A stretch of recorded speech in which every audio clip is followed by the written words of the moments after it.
Rape যারা করছেন, যারা বেশিরভাগ ক্ষেত্রে যাদের বিরুদ্ধে অভিযোগগুলো আসছে, তাদের সোশ্যাল ক্লাসটা চিন্তা করেন, সেই ক্লাসটা কারা। সেটা যদি ধরেন আর্থিকভাবে অনেক বেশি ধনশালী নাও হয়, তাদের অন্য রাজনৈতিক কানেকশন দেখবের জন্য অনেকের চাইতে অনেক বেশি, ফলে তাদেরকে কোনো না কোনোভাবে আনটাচেবল রয়ে যাচ্ছে। 401টা ঘটনায় আপনি দেখবেন যে এই 24-এ আমরা আমাদের শত বাধা বিপত্তি সত্ত্বেও নারী শিশু নির্যাতন দমন আইনে শাস্তির পরিমাণ বাড়িয়ে মৃত্যুদণ্ড দেওয়া হয়েছে। মৃত্যুদণ্ডই যদি করা হবে, হাইকোর্ট থেকে অসংখ্য জাজমেন্ট আছে হচ্ছে দ্রুততার সাথে 180 দিনের মধ্যে বিচারেই নিষ্পত্তি করে ফেলার জন্য, ধরে ধরে যদি 2-4-10টা ফাঁসি দিয়ে দিত, তাহলে কি আপনাদের ধারণা এই 401-টির মতো ঘটনা ঘটতো না? বেশি ঘটতো। মেরে ফেলার ঘটনা বেশি ঘটবে এখন, যখন আপনি মৃত্যুদণ্ডের বিধান রাখলেন।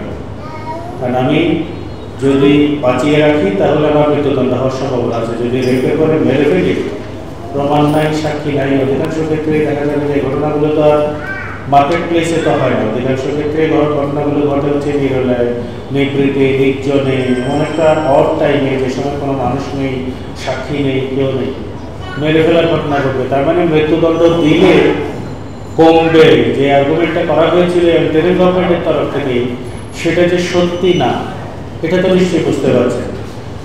বরঞ্চ যদি যাবজ্জীবন কারাদণ্ডের বিধান থেকে দ্রুত বিচার নিষ্পত্তি করে 10 বছর, 15 বছর, 20 বছর সবাইকে জেলে আটকে রাখার আদেশ হতো, তাহলেও কিন্তু কমার অন্তত লক্ষণ দেখা যেত। এখন কিন্তু আমরা দেখতে পাচ্ছি মৃত্যুদণ্ড দিয়েও খুব একটা লাভ হচ্ছে না, কিন্তু লাভ হবে না। আমরা সেই সমালোচনা শুরু থেকেই করছি যে আপনারা ক্ষতি করছেন, নারীদের অধিকারের জায়গাটা নষ্ট করছেন, আরও আপনার বিচার পাওয়ার যে সম্ভাবনা সেইটুকুকে আপনারা নষ্ট করছেন। যে রেপ ভিক্টিমদেরকে জামিন দেওয়া হচ্ছিল এই শর্তে যে আপনি বিয়ে করবেন, তাহলে আপনাকে জামিন দেওয়া হবে। যিনি রেপ হলেন তাকে কে জিজ্ঞেস করেছে যে সে বিয়ে করবে? তাকে আদালতের সিদ্ধান্ত নেওয়ার কোনো এখতিয়ার আছে কিনা? বিচারক মহোদয় এই শর্তে জামিন দিচ্ছেন যে আপনি যদি বিয়ে করেন তাহলে জামিন দেওয়া হবে। মেয়েটা সমাজে মুখ দেখাবে কী করবে?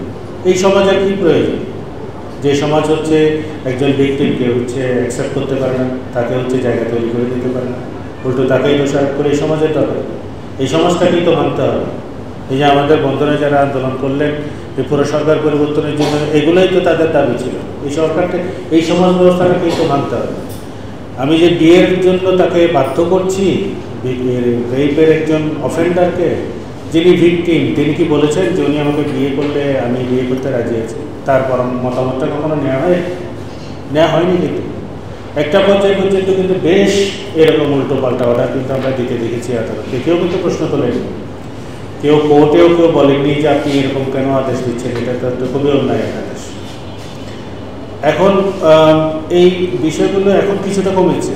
এখন যে কেউ এরকম বিয়ের জন্য দিচ্ছে সেটা কিন্তু বর্তমান বাস্তবতা না।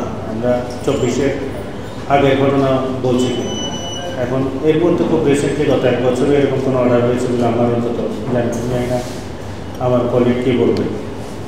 তো এই যে গত সপ্তাহেও দেখলাম যে বিচারক একটি ধর্ষণ মামলায় একটা বাজে মন্তব্য করেছে ভিক্টিমকে, এবং তিনি সংবাদ সম্মেলন করে সেটি জানিয়েছেন এবং তাকে আপোস করার কথা বলেছেন।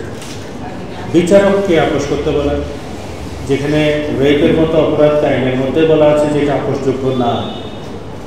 আদালত কেন ফোর্স করবে আপোস করার জন্য? আদালতের কাজকে আপোস করতে বলা, আদালতের কাজ তো অপরাধ হিসেবে তার সামনে যে তথ্য আসবে সেটা নিয়ে বিচার করা। তো এই বিচারকদের সেন্সিটাইজ করবে কি? আমি এই জায়গাটায় আসলে ঘুরে ফিরে আসছি। বিচারকদের আরও সংবেদনশীল হওয়া, নারীর অধিকারটাকে বোঝা, নারীর আসলে নারী কী চায় সেটা তার কাছ থেকে বোঝা, সেই জায়গাটা তৈরি হবে কবে? ঢাকার যে কোর্টের মামলাটা নিয়ে কথা হচ্ছে, সেই আবার দুঃখজনকভাবে সেই বিচারক ছিলেনও না, তিনি উল্টোপাল্টা প্রশ্ন করছেন। আর এই যে আপোস করে ফেলতে বলা, এইটা একটা কমন ট্রেন্ড। আমি মনে করি যে এটা নিয়েও আমাদের আলাদাভাবে একটা অবস্থান তৈরি করাটা খুব জরুরি। যে আসামিরা তো প্রেশার দিতেই থাকে আপোস করার জন্য, ভয় দেখাতে থাকে আপোস করার জন্য। আদালতও যদি আপোস করতে বলে, এবং আইনজীবীরা সবচেয়ে খারাপ চরিত্র হচ্ছে এই একটা শ্রেণী, আমাদের আইনজীবীরা হচ্ছে প্রেশার দিতে থাকেন। এমনকি ভিক্টিমের আইনজীবীও বাজে মন্তব্য করতে থাকে। সেটা যে শুধু রেপ ভিক্টিম বলে কথা না, যে কোনো অভিযোগের জন্য আদালতে গেলেই আইনজীবীরাও মনে হয় যে তাদের এটা একটা রীতিমতো ডিউটি হিসেবে ধরে নেয়, যদি পুরুষ হয় তাকে সাজেস্ট করে যে আপোষ করে ফেলেন, আপনার তো নিজেরই চরিত্র ঠিক নেই। আমার কাছে অনেকেই এসছেন এই অভিযোগ নিয়ে যে আইনজীবী উল্টো পাল্টা পরামর্শ দিচ্ছেন, আইনজীবী আপোষ করে ফেলার কথা বলছেন। এটা প্রফেশনাল মিসকন্ডাক্ট। কেউ গিয়ে পারফরমেন্স সেলে কমপ্লেনও করে না তাদের লাইসেন্সগুলো বাতিল করার জন্য। এই ধরনের আইনজীবী থাকার দরকার থেকে লাভ কি, যে বোঝেই না তার প্রফেশনাল এরিয়া কতটুকু তিনি যাবেন।